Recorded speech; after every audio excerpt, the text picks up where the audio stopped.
Bismillah. Assalamualaikum warahmatullahi wabarakatuh.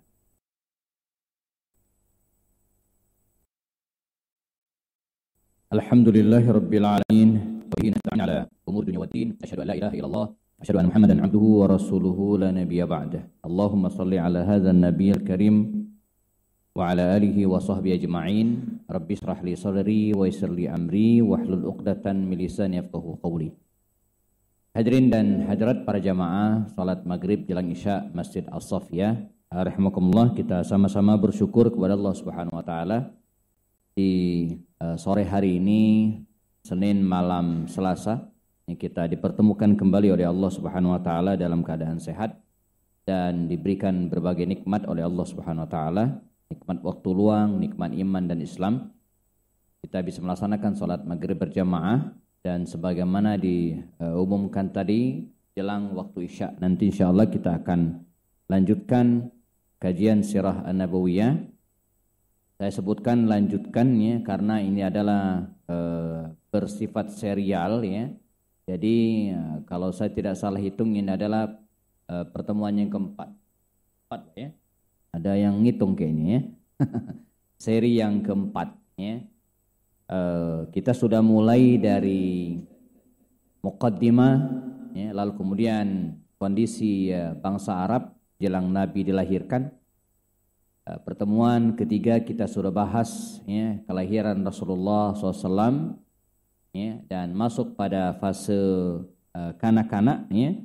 Nah, pada hari ini jamaah kita akan lanjutkan ya, pembahasan masa kecil dari Rasulullah SAW sampai dia masuk remaja ya. Nah, jadi kita akan bahas masa kecil Rasulullah dan masa remaja beliau insyaallah ya, nanti jelang waktu isya ya. Kalaupun nanti ada yang ingin tanyakan, kita bisa ngobrol santai ba'da isya ya, agar tidak mengganggu yang lain yang mungkin punya jadwal setelah sholat isya. Baik, jamaah rahimakumullah, kita bahas pada pertemuan lalu, pekan lalu, Nabi lahir dalam keadaan yatim. Ya. Dijelaskan dalam banyak hadis dan ada juga di dalam Al-Quran. Ya, dalam surat Ad-Duha. Ya. Ada yang masih hafal ayatnya? Ya. Ayat yang menjelaskan bahwa Nabi kita lahir dalam keadaan yatim, surat Ad-Duha. Alam yajidka yatiman fa'awa ya. Alam yajidka yatiman fa'awa. Tidakkah dia Allah ya, subhanahu wa ta'ala, yajidka, menemukanmu ya Muhammad dalam keadaan yatiman. Jadi Nabi itu lahir yatim. Ayahnya wafat sebelum beliau lahir, sehingga sepanjang sejarah hidupnya baginda Rasul tidak pernah melihat wajah sang ayah. Lahir lalu kemudian beliau sempat disusui oleh ibunya Aminah, kita pernah jelaskan. Lalu sempat disusui juga oleh Thuwaybah al-Islamiyah. Ya, Thuwaybah al-Islamiyah ini dulunya budak paman beliau ya, yang namanya Abdul Uzza, yang belakangan dikenal dengan Abu Lahab. Nah, setelah itu ya, baginda Rasul SAW dibawa oleh Halimah ya, As-Sa'diyah, demikian kita sering menyebut namanya Halimatus Sa'diyah, seorang wanita dari perkampungan Bani Sa'ad di daerah Taif ya. Dibawalah beliau dari Mekah ya, menuju ke Taif, perjalanan sekitar 82 kilo ini kira-kira ya. Ya, dari Jakarta Pusat ke Puncak barangkali ya, kalau bayangin saya. Nabi hidup di perkampungan Bani Sa'ad ini, jamaah rahimakumullah. Awalnya sesuai akad selama masa menyusui. Haulain kamilain fi amain. Ya, 2 musim, 2 tahun sempurna, dan inilah masa ideal menyusui seorang bayi. Kita pernah bahas. Namun karena kehadiran Rasulullah di perkampungan Bani Sa'ad ini dirasa mendatangkan keberkahan. Ya. Tanah mereka menjadi lebih subur, tanaman lebih subur, hewan-hewan juga segar dan lebih gemuk ya. Jadi mereka merasa keberkahan, ketenangan, kenyamanan dengan hadirnya bayi sang Rasul. Maka keluarga Halimah Sa'diyah ini ya, mengajukan kepada keluarga Rasul agar diperpanjang masa kebersamaan mereka dengan Rasulullah. Maka jadilah Rasulullah berada di perkampungan Bani Sa'd ini jamaah selama 4 tahun. Ya. Selama 4 tahun inilah Rasulullah hidup di cuaca yang segar. Taif, saya nggak tahu sudah berapa kali ke sana ya. Taif ini luar biasa, apalagi kalau musim dingin, lebih dari puncak dinginnya ya. Kalau musim musim sekarang Februari sedang lah ya. Jadi sekitar 16-17 derajat Celcius kalau kita ke Taif hari-hari ini ya. Tapi kalau di bulan Desember, Januari awal, wah itu mesti bawa jaket tebal ya, bawa kupluk gitu ya. Kalau enggak dingin sekali gitu ya, dan dinginnya itu bukan dingin salju tapi dingin segar seperti puncak ya, karena disitulah tumbuh banyak pepohonan ya. Kemudian walaupun jelas ya tidak sedingin puncak kita ya, karena di puncak kita kan banyak pohon-pohon besar, kalau sana kan tidak, tapi lebih dingin. Nabi tumbuh jamaah dalam cuaca yang segar ya, kemudian udara yang fresh. Dan yang lebih menarik lagi adalah orang-orang Bani Sa'd ini ya, Taif ini dikenal sebagai bahasa Arab yang fasih ya. Maka Abu Bakar Siddiq itu pernah berkomentar ya, tentang Rasulullah, bagaimana tidak Nabi kita ini Rasulullah SAW ini bahasa Arabnya tidak fasih, karena beliau tinggal di perkampungan Bani Sa'd, hidup di udara yang segar ya. Lalu kemudian beliau juga berbicara dengan bahasa Arab yang fasih ya, bukan di Makkah yang sudah banyak tercemar dengan bahasa-bahasa yang lain gitu kan. Dan yang lebih penting lagi jamaah ya, hidup di tengah komunitas orang-orang baik seperti ini, Rasul belajar menjadi orang yang mandiri. Nah, sejatinya ya keluarga Halimah Sa'diyah ini pengen tetap ya, membersamai Rasulullah ya, dan tidak ingin mengembalikan Rasulullah ini ke ibunya. Saya pernah jelaskan nih bahwa menyusukan anak kepada orang lain ini tradisi ya, ini tradisi. Saya pernah jelaskan pada pertemuan sebelumnya. Jadi nggak mesti kita ikuti. Ini tradisi bangsa Arab pada waktu itu. Maka kita pentingnya belajar sirah itu untuk membedakan mana tradisi, kebiasaan dan mana bukan. Ya. Kalau tradisi atau kebiasaan itu boleh diambil, boleh tidak.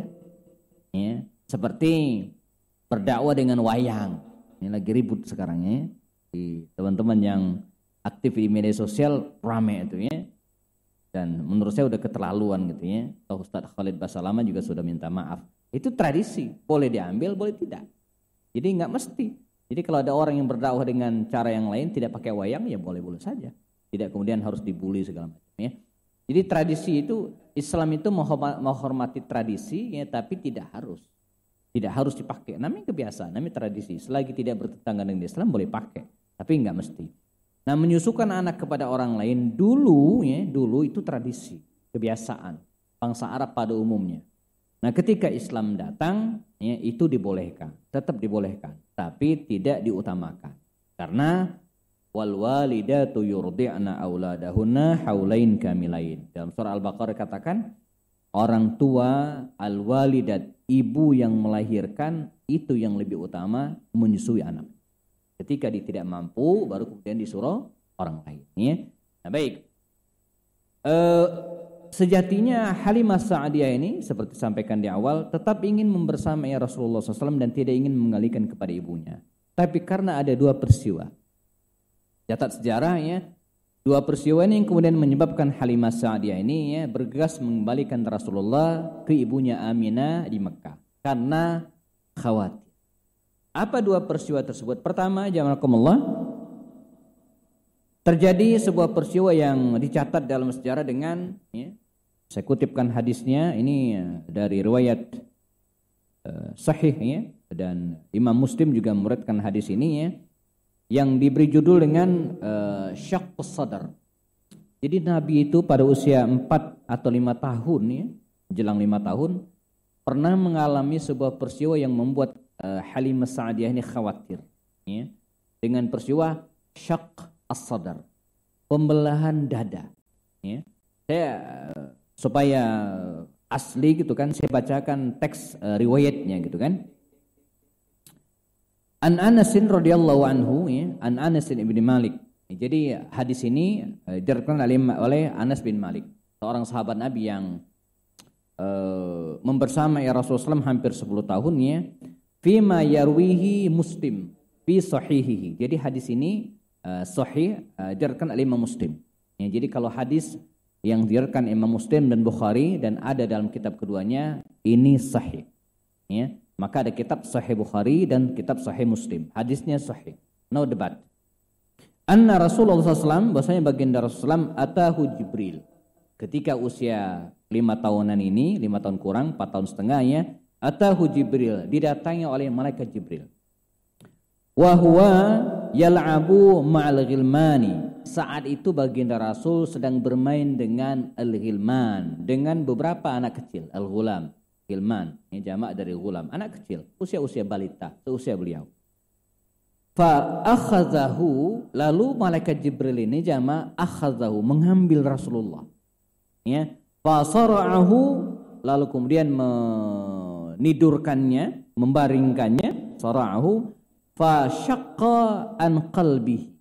Lalu malaikat Jibril tersebut membelah dadanya atau hatinya, fastakhrajahu, lalu kemudian mengeluarkannya, fastakhraja minhu alaqatan faqala, lalu malaikat Jibril ini mengeluarkan alaqah, semacam gumpalan darah begitu kira-kiranya, faqala hadza haddus syaitan mink, ini bagian, ya, yang memungkinkan syaitan bersarang di tubuhmu, ya.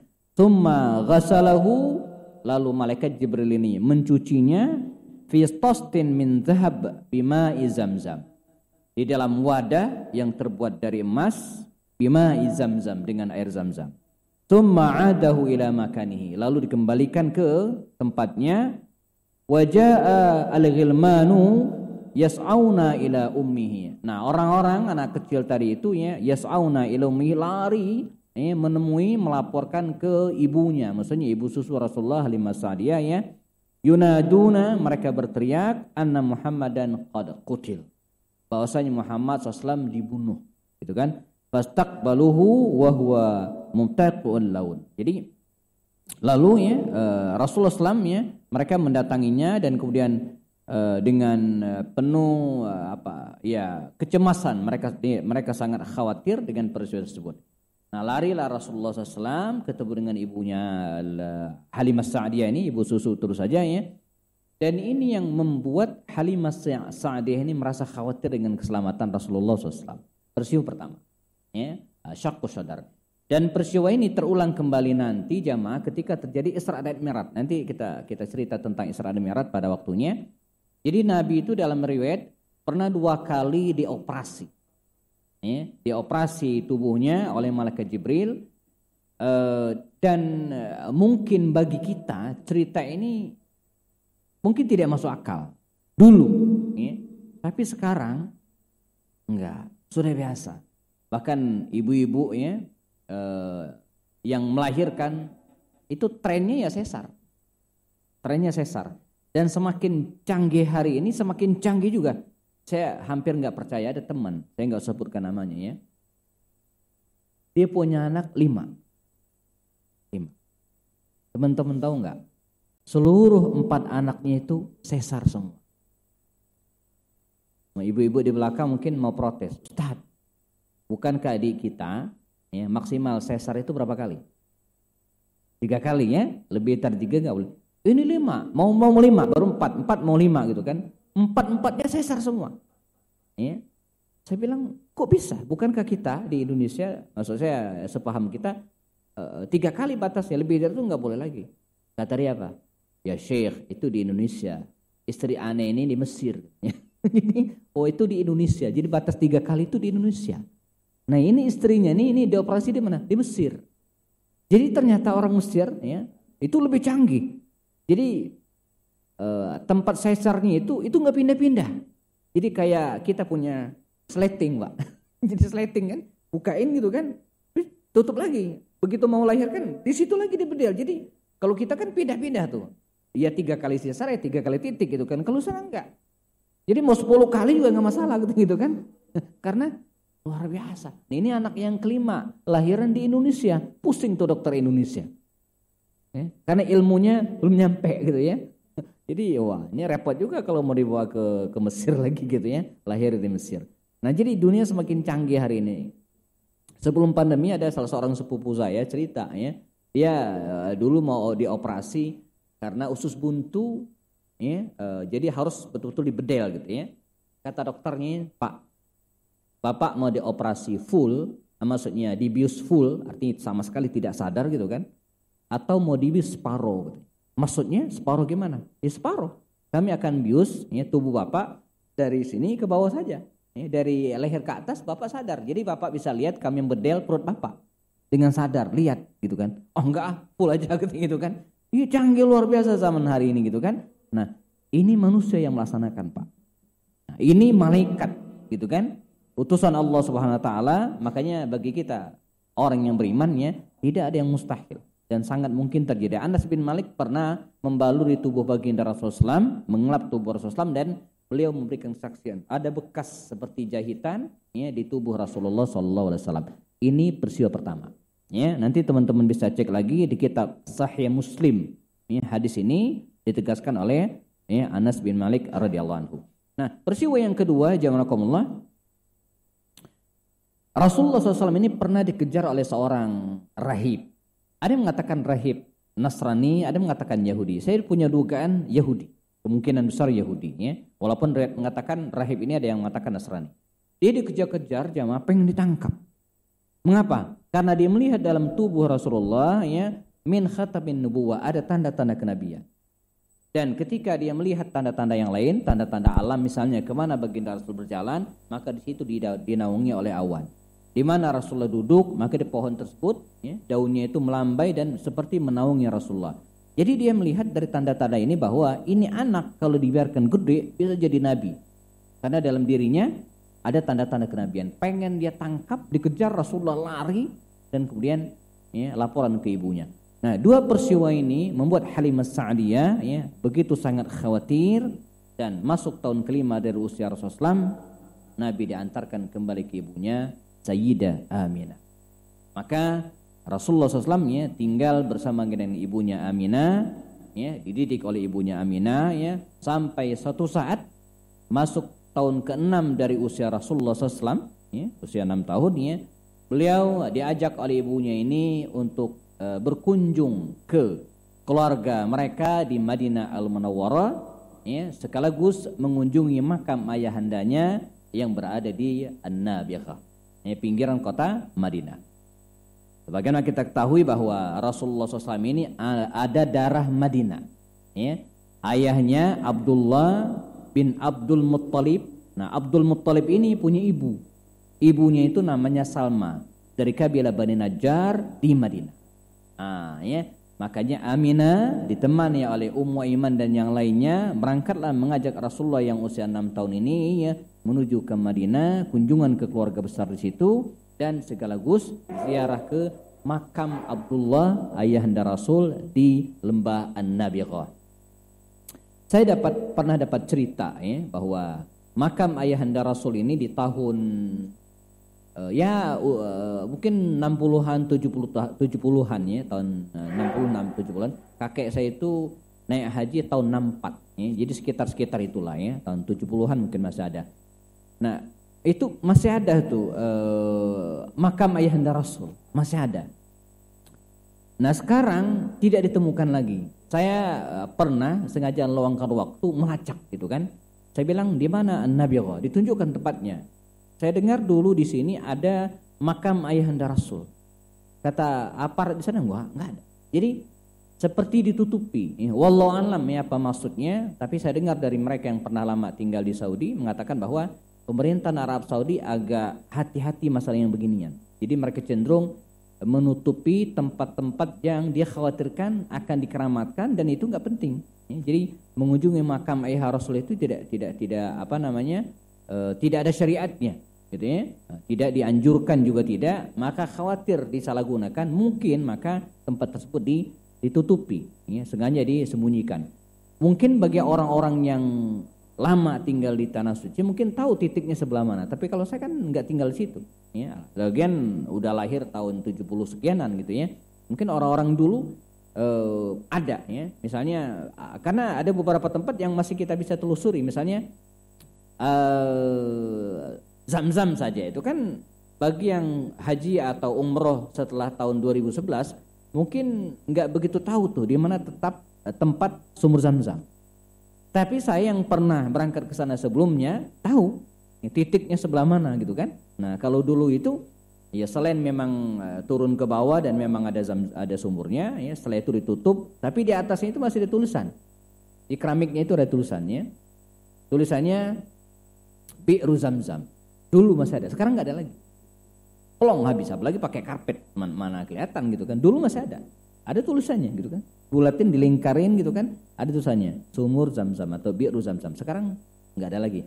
Nah makam ayahanda Rasulullah SAW ini di Nabigha dulu masih ada, tapi sekarang untuk mengantisipasi hal-hal yang tidak diinginkan, ya maka sepertinya diblurkan. Dan tempat-tempat seperti ini banyak yang diblurkan.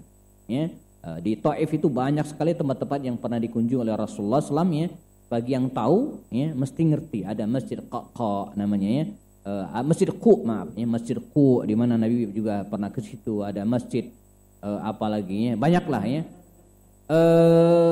Rasulullah ya diajak oleh ibunya ya, ke tempat ini dan pulang kembali ke Mekah. Dalam perjalanan tersebut ya, Mekah Madinah itu kira-kira dari Warung Jambu ke Solo ya, kira-kira ya 400 kilo, hampir 500 kilo. Perjalanan yang sangat melelahkan. Tiba di sebuah lembah peristirahatan namanya Lembah Abu, sampai sekarang masih ada. Mereka istirahat. Karena kelelahan yang luar biasa, Sayyidah Aminah ini sakit dan meninggal dunia. Ya, makamnya hari ini ada di Lembah Abwa. Dulu ya pernah mau dibongkar oleh Abu Jahal CS, gitu kan? Karena dendamnya ke Rasulullah SAW ya, tapi tidak jadi. Ya, di Lembah Abwa masih ada sampai sekarang. Walaupun saya belum pernah ke sana, tapi beberapa teman yang pernah ke sana ya masih kita bisa temukan. Dan Nabi sendiri pernah minta kepada Allah Subhanahu wa taala ya agar seperti disebutkan dalam kitab Sahih Muslim, memintakan ampun untuk ibunya. Dan Allah tidak mengizinkan. Ya, tapi ketika Nabi meminta izin kepada Allah agar dibolehkan mengunjungi makamnya, maka dibolehkan. Nah, ini ya, nanti bisa dicek dalam kitab Sahih Muslim hadisnya ya. Meninggallah Sayyidah Aminah ini di Abwa. Baginda Rasul pulang dengan sangat sedih ke Mekah Al-Mukarramah kembali. Bayangin jamaah, pada usia 6 tahun Nabi itu sudah kehilangan ayahnya, sudah kehilangan ibunya Aminah. Makanya kalau kita bicara tentang asyaddun nasi bala'an gitu ya, orang yang paling luar biasa ujiannya yaitu Rasul dan para nabi ya, dan puncaknya adalah Rasulullah SAW. Ya, Abu Qatadah pernah bertanya ke Rasulullah SAW, ya Rasulullah, man asyaddun nasi bala'an, siapa yang luar biasa ujiannya? Maka Nabi menjawab, ya, mereka yang luar biasa ujiannya adalah ar-rusulu wal anbiya, para rasul dan para nabi. Nah, kalau kita baca sejarah para nabi itu luar biasa ujiannya, ujian luar biasa ya. Siapa misalnya? Ujian Nabi Nuh ya, atau dari Nabi Adam saja, Nabi Nuh ya. Nabi Nuh itu ujiannya dahsyat. 950 tahun dia berdakwah dan hasilnya nggak nyampe 100 orang ya, kapal doang ya. Kemudian Nabi Ayub apalagi ya, 2/3 hidupnya sakit ya. Kita sakit ditinggalin keluarga kayak orang kena corona Pak. Jadi ditinggalin istrinya, tinggalin anaknya, 2/3 hidupnya dalam keadaan sakit. Luar biasa ujiannya. Nabi siapa lagi? Nabi Yusuf ya. Saya suka cerita ke anak-anak tentang cerita Nabi Yusuf ini, begitu luar biasa ya. Dibully oleh saudara-saudaranya, dicemplungkan ke dalam sumur. Ada yang pernah dicemplungkan dalam sumur? Nggak ada kan? Nabi Musa itu dahsyat ujiannya. Baru lahir udah dianyurkan di sungai Nil. Ya kan? Itu baru lahir tuh ya. Lalu kemudian dia ya diselamatkan oleh keluarga Firaun, dan kemudian setelah itu dia dituduh ngebunuh orang. Lalu kemudian menjadi pelarian, buronan. Dia buronan, bukan buronan polisi, ya, buronan Firaun, ya. Dahsyat, sampai dia harus melarikan diri ke Madian. Jadi para nabi itu jamaah ujiannya luar biasa, kan? Rasulullah SAW juga demikian, diuji oleh Allah Subhanahu Wa Taala, ya. Pada usia 6 tahun dia sudah kehilangan orang-orang yang dicintai. Nah, akhirnya baginda Rasulullah SAW diasuh oleh kakeknya Abdul Muttalib, seorang kakek yang tidak hanya menyayangi Rasulullah, tapi lebih sayang dari anak-anaknya sendiri, ya. Jadi di tangan Abdul Muttalib inilah, ya, Rasulullah SAW mengenyam pendidikan yang kelak sangat berarti bagi Rasulullah SAW ketika dia menjadi nabi. Apa itu diantaranya?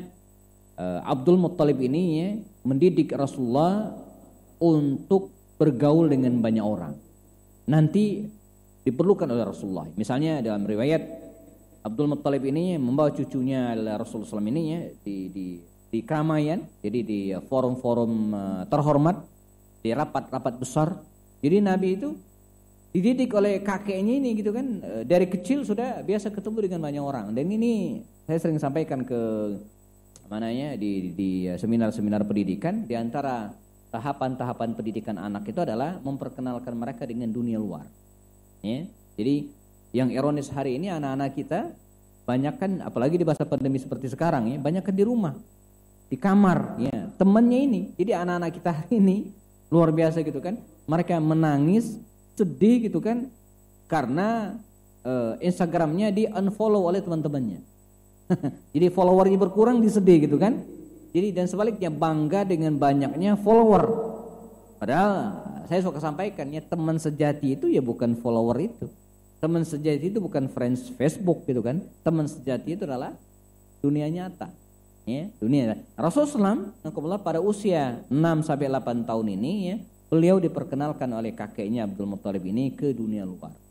Ya, dibentangkanlah sorban Rasulullah SAW pada usia ini, suruh duduk di sampingnya dan kemudian diperkenalkan, hadza ini Muhammad, cucu. Jadi dari kecil Nabi itu udah terkenal, ya. Maka ketika dia menjadi Nabi, dia nggak perlu bikin flyer, spanduk kayak calon anggota dewan hari ini, gitu, ya.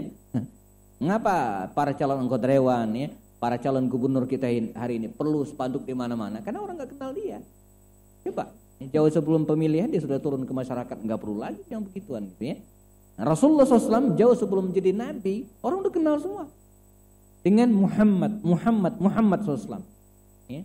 Apalagi dengan karakternya yang al-amin, ya, jujur, terpercaya. Jadi udah kenal dari kecil. Nah, ini disebut dengan membiasakan anak, gitu kan, berkomunikasi dengan orang lain. Ya, kakeknya ini, ya, memperkenalkan Rasulullah ke semua orang, ke khalayak ramai, dan diasuh oleh kakeknya dengan sepenuh jiwa. Betul-betul, ya, dia mendapatkan pendidikan yang luar biasa dari kakeknya ini. Namun hal ini tidak berlangsung lama. Nakumullah, ya, kakeknya yang sudah tua ini, Abdul Muttalib ini wafat, ya. Ayahnya meninggal, ibunya tidak ada lagi, kakeknya juga meninggal dunia. Jadi Rasulullah SAW pada usia 8 tahun itu betul-betul hidup sebatang kara, ya. Dan beliau hanya punya paman-pamannya. Nah, lalu siapakah yang mengasuh Rasulullah SAW selepas kakeknya meninggal dunia?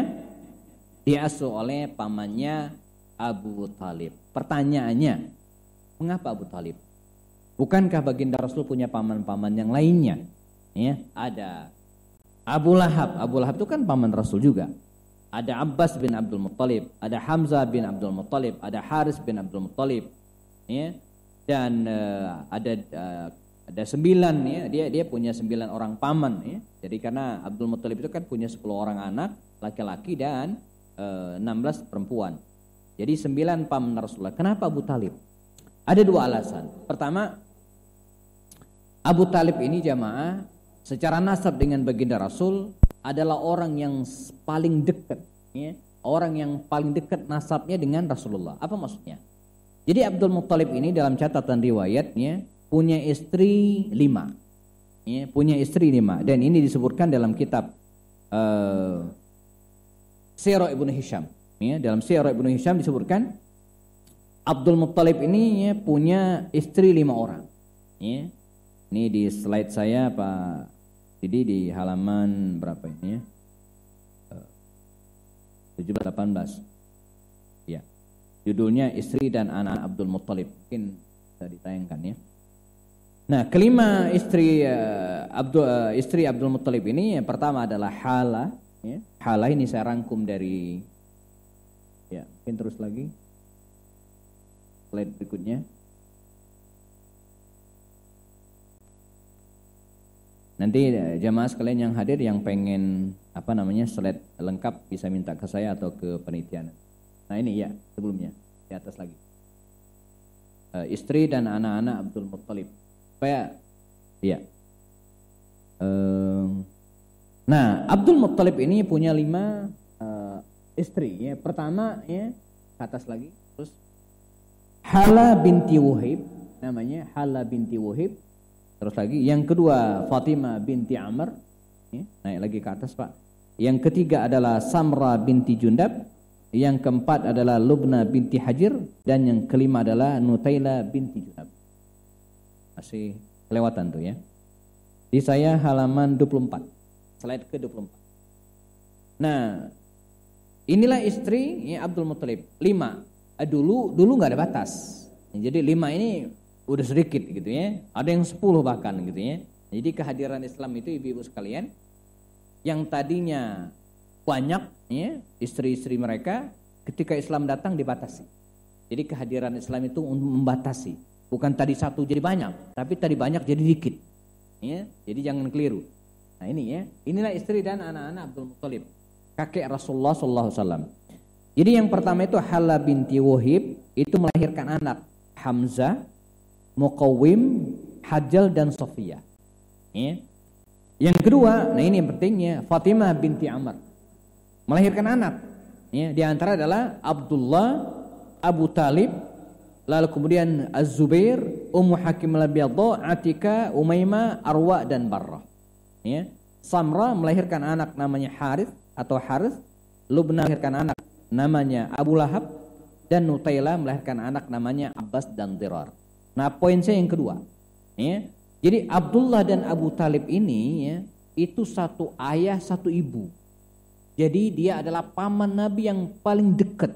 Ini alasan pertama. Mengapa tidak misalnya Abu Lahab? Abu Lahab ini walaupun menyayangi Rasulullah tapi dia beda ibu ya, jadi ibu dari Abu Lahab ini bernama Lubna, sementara ibu dari Abdullah adalah Fatimah binti Amr. Mengapa tidak misalnya siapa lagi Abbas, juga beda ibu. Jadi yang paling dekat nasabnya.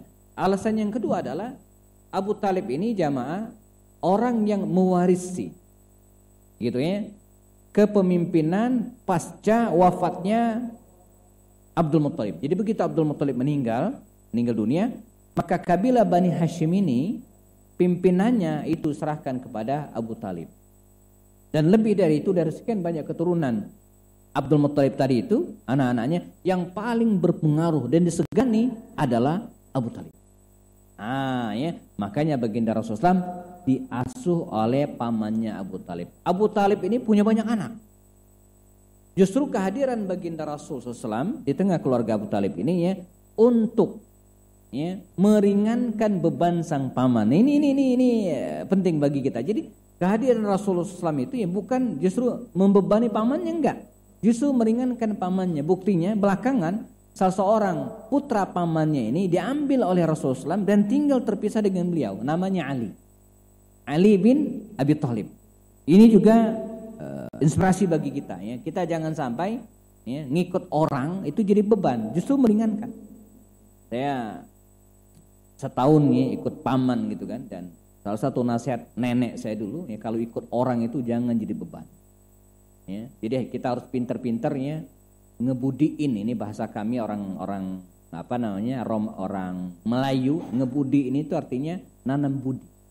Ya, jadi kalau kita numpang hidup di rumah orang katanya gitu kan, harus ngebudiin ya, nanam budi. Jangan pernah betah lihat kamar mandi kotor kita bersihkan. Jangan pernah betah lihat sampah tergeletak kita bersihkan. Ini namanya menanam budi kepada orang lain ya. Nah, Rasulullah juga demikian jemaah. Ketika beliau bersama pamannya ini ya, maka beliau justru meringankan beban sang paman. Ya. Nah, disinilah baginda Rasul kemudian belajar banyak hal. Dari kakeknya, baginda Rasul belajar bagaimana berkomunikasi, bergaul dengan orang banyak. Nah, dari pamannya ini Rasulullah belajar beberapa hal. Antara lain, pertama, Rasul SAW ya, diberikan kesempatan oleh pamannya untuk mandiri dari kecil. Karenanya pada usia 8 tahun ini Nabi sudah mulai mandiri dengan cara ya, menggembalakan ternak milik penduduk Mekah. Karena dalam sebuah hadis Nabi pernah ditanya tentang menggembalakan ternak ini. Kata Rasulullah, "Ma ba'atsallahu nabiyyan illa ra'al ghanam." Tidaklah Allah itu mengutus para nabi kecuali sebagian besar dari mereka itu pernah menggembalakan ternak. Nabi Musa menggembalakan kambing. Nabi Isa, bahkan dalam terminologi kalangan Nasrani, ya, menggembala itu ya sangat-sangat akrab ya, menggembala ya. Jadi karena profesi Isa, Nabi Isa, Yesus itu ya menggembalakan ternak. Nabi Musa, Nabi siapa lagi? Nabi Harun, Nabi Ibrahim, Nabi Ismail, ya penggembala, Nabi Syuaib gitu kan. Jadi kata Rasulullah, Allah mengutus para nabi dan masa kecil mereka itu ya, atau mereka itu sebagian besar adalah para penggembala. Wa anta ya Rasulullah, kata para sahabat, engkau juga Rasulullah? Iya, saya juga. Ya, kuntu ar'aha alal qara'id li ahli Makkah. Saya dulu kata Rasulullah ya, menggembalakan ternak untuk penduduk Makkah, artinya punya penduduk Makkah, alal qara'id ya, dan diupah dengan beberapa keping uang emas, qirat. Jadi Nabi itu penggembala kambing yang profesional. Ya. Jadi bukan sembarangan digaji. Ini maka dalam dunia training ya, kami dengan Kang Rani dulu ya, ada tahapan-tahapan jadi pengusaha. Di antaranya itu yang pertama adalah menjadi karyawan, digaji, nggak masalah. Jadi bisa jadi ketika seseorang lulus kuliah, ya, mungkin belum sanggup langsung jadi pengusaha, bisa, tapi jadi karyawan dulu 5 tahun, 7 tahun, setelah itu kemudian dia merintis usaha sendiri. Nah, ini disebut dengan ya, Nabi juga begitu. Jadi sebelum menggeluti dunia bisnis pada usia 12 tahun, nanti kita akan ceritakan, Nabi pernah jadi karyawan, menggembalakan ternak dan digaji, kan karyawan namanya. Tapi ada hal yang sangat penting dalam proses menggembalakan kambing ini, teman-teman sekalian.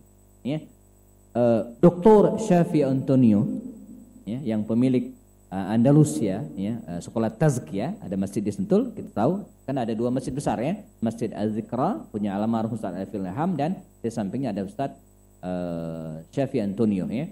Nah, beliau mengatakan dalam bukunya Muhammad Super Leader and Super Manager, beliau mengatakan begini. Ada hikmah tersendiri ketika baginda Rasul menggembalakan ternak di masa anak-anak atau di masa remajanya. Kata beliau, seseorang yang menggembalakan ternak atau Rasulullah yang menggembalakan ternak itu secara tidak langsung dia melatih dalam dirinya ya, dengan menggembalakan ternak itu dia melatih dalam dirinya jiwa leadership. Ya, jadi menggembalakan ternak itu bisa melatih jiwa leadership seseorang. Mengapa? Pertama, dengan menggembalakan ternak ya, maka akan muncul spirit kepemimpinan dalam diri seseorang. Di antara hal yang paling penting dimiliki oleh seorang pemimpin, kita belajar tentang spirit kepemimpinan, adalah memenuhi kebutuhan orang-orang yang dipimpin. Misal, maksudnya gini, tanggung jawab utama seorang pemimpin, kalau teman-teman adalah pemimpin dan kita adalah pemimpin, kullukum ra'in wa kullukum mas'ulun ra'iyatihi.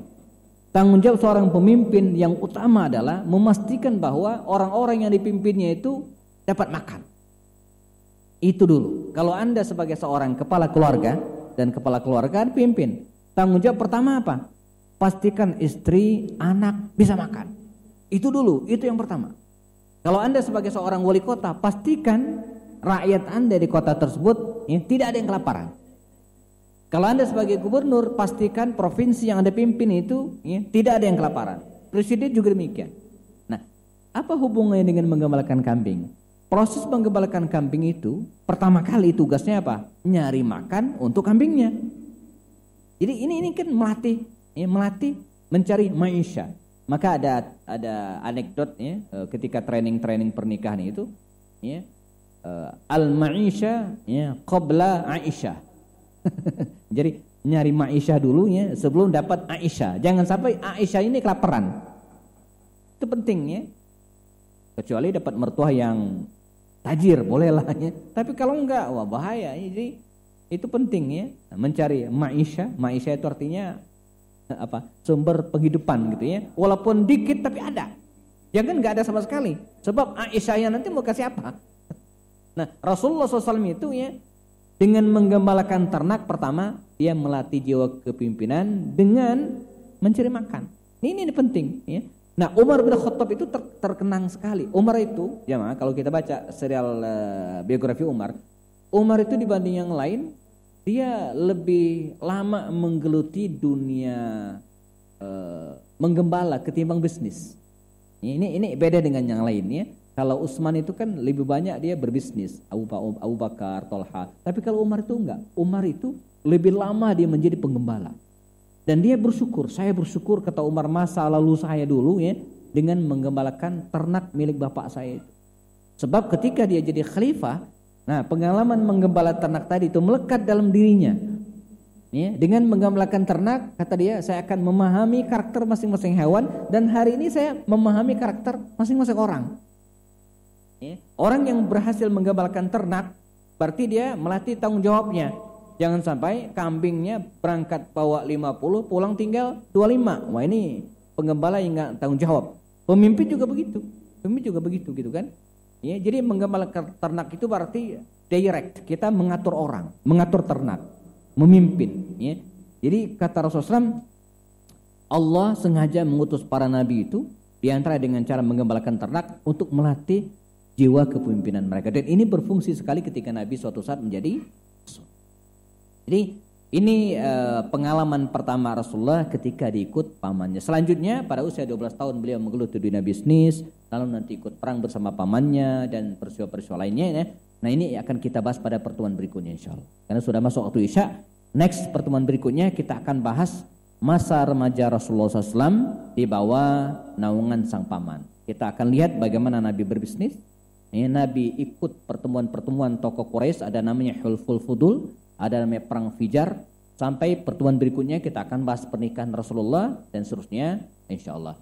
Baik, sudah masuk waktu Isya jamaah, menuju 7 menit iqamah. Kita siap-siap melaksanakan sholat Isya berjamaah. Bagi yang sudah batal silakan berwudu ya, muazin siap-siap biar berkah. Kita cukupkan dengan kafarat majelis. Subhanakallahumma bihamdika asyhadu an la ilaha illa anta astaghfiruka wa atubu ilaik. Wassalamualaikum warahmatullahi taala wabarakatuh. Muazin silakan.